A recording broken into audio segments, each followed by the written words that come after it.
নুমলীগড়ৰ দৈগ্ৰুং মিৰিপথাৰৰ এটি দৰিদ্ৰ পৰিয়ালৰ কৰুণ গাথা এটা ভগা ঝুপৰিতে দিন অতিবাহিত কৰি আহিছে এটা দৰিদ্ৰ পৰিয়ালে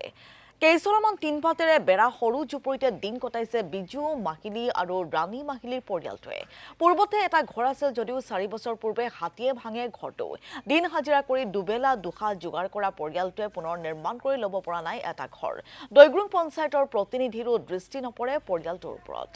আৰু এই সন্দৰ্ভত সবিশেষ জনাব আমাৰ সাংবাদিক বিভাস শইকীয়াই সমাগত পঞ্চায়ত নিৰ্বাচনৰ পাক মুহূৰ্তত মই আজি উপস্থিত আছো নুমলীগড়ৰ কাষৰীয়া দৈগ্ৰুং পঞ্চায়তৰ অন্তৰ্গত মিৰিপথাৰ গাঁৱত আমি প্ৰতিদিন টাইমৰ দৰ্শকসকললৈ এটা ঘৰৰ ছবি লৈ যাবলৈ ওলাইছো এটা ঘৰ এই ঘৰটোতে টিঙৰ চালিত জীৱন যাপন কৰিবলগীয়া হৈছে এটা পৰিয়াল সমগ্ৰ পৰিৱেশটো মোৰ সতীৰ্থই দেখাইছে যে এই ঘৰটোতে টিঙৰ চালি আৰু টিঙৰ বেৰা দি জীৱন যাপন কৰিব লগা হৈছে পৰিয়ালটো বিশেষকৈ এটা লাজৰ কথা যে এই ঘৰটোৰ পৰা দৈগ্ৰুং পঞ্চায়তলৈ মাত্ৰ 100 মিটাৰ কিন্তু জনপ্ৰতিনিধিয়ে আজিও নেদেখিল এই ঘৰটো পোনপ্ৰথমে মই জানিব বিচাৰিম আপোনাৰ পৰা ঘৰ চৰ আপোনালোকে পাইছে নি আগত ঘৰ নাই পোৱা এনেকৈ থাকে আপোনালোকে এনেকৈ থাকো মানে আগত ঘৰটো যোনটো মানুহৰ আছিলে নামটো আছিলে দেৱৰাজ মাহিলী এতিয়া ঘৰটো নথকা নহয় আছিলে ডাঙৰে ঘৰ আছিলে এতিয়া হাতী চাতি আহি মানে গোটেই ঘৰকেইটা ভাঙি মেলি হেৰি কৰি দিলে এতিয়া আৰু ঘৰটো তেতিয়ালৈকে বনাব পৰাও নাই আৰু বাঁহৰ যিটো দাম এতিয়া হাজিৰা কৰি খোৱা মানুহ এতিয়া এই ঘৰটো মানে বনা নাই এনেকুৱা এতিয়া অৱস্থাত আছোঁ এনেকৈ টিঙৰ চালি দি আপোনালোকে থাকে এনেকুৱাই আছোঁ আৰু কি কৰিব এতিয়া চৰকাৰক আপোনালোকে আবেদন নিবেদন কৰিছিলে নে নাই কৰা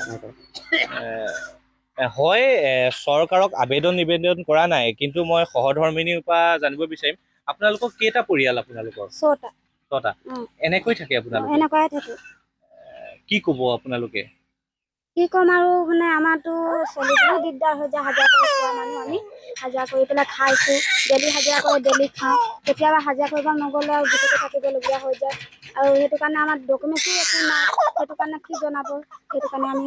যোৱাও নাই পঞ্চায়তলৈ জনাবলৈ এতিয়া গ'লে মানে ডকুমেণ্টছে বিচাৰিব আমিতো নাই ডকুমেণ্টছ একোৱে নাই ডকুমেণ্টছ কিয় বনাব নাই পৰা আপোনালোকে হাজিৰা কৰি খোৱা মানুহ এটা মানুহ হাজিৰা কৰে সেইটো কাৰণে ডকুমেণ্টছটো বনাব পৰা নাই দুটাৰে নাই ডকুমেণ্টছ একো ডালে নাই মানে ভোটৰ কাৰ্ড নাই মানে পান কাৰ্ড চান কাৰ্ড একো ডালে নাই কোন কোন থাকে আপোনালোকৰ এই ঘৰত মানে 6টা থাকোঁ পৰিয়ালটো ল'ৰা ছোৱালী 3টা আছে নিজৰ দেউতা আছে মানুহটো আছে মই আছোঁ বিশেষকৈ হাতী মানুহৰ সংঘাতৰ জেগা হয় হাতী হ'লে টোপনি নাযাওঁ তেনেকুৱাও মানে বহি পেলাই ৰাতিপুৱা কৰিবলগীয়া হৈ যায় হাতী কাৰণে লাইন চাইন একো নাই আমাৰ আন্ধাৰতে থাকোঁ ৰাতিটো ল'ৰা ছোৱালী লৈ পেলাই হয় এটা ঘৰ যি ভগা জুপুৰিত বাস কৰিব লগা হৈছে এই পৰিয়ালটো তাৰে এজন সদস্য কামত ব্যস্ত হৈছে তেওঁৰ পৰা জানিব বিচাৰিম কি ক'ব এনেকৈ জীৱন যাপন কৰে আপোনালোকে তেনেকুৱাই আমি কৰোঁ কি কৰিম উপায় নাই আৰু কষ্ট থাকোঁ বাবাটো ৰাতি আহি যায় ৰাতি টোপনি নহয় পানী বৰষুণ আহিলে কি কৰিম ক'তোতো যাবলৈ নাই লোকৰ ঘৰত ক'ত দিব থাকিবলৈ সেইকাৰণে আমি এনেকুৱাই থাকোঁ আৰু বতাহ দিলেও তেনেকুৱাই থাকোঁ বহি থাকোঁ কোনোবা জনপ্ৰতিনিধি ইয়ালৈ আহিছিলে নেকি নাই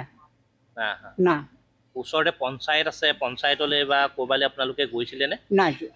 যোৱা কি অনুৰোধ জনাব আপুনি চৰকাৰক আৰু আছিল দৈগ্ৰুং মিৰিপথাৰৰ এটি দৰিদ্ৰ পৰিয়ালৰ ব্যথা এই মুহূৰ্তত ধন্যবাদ জনাইছোঁ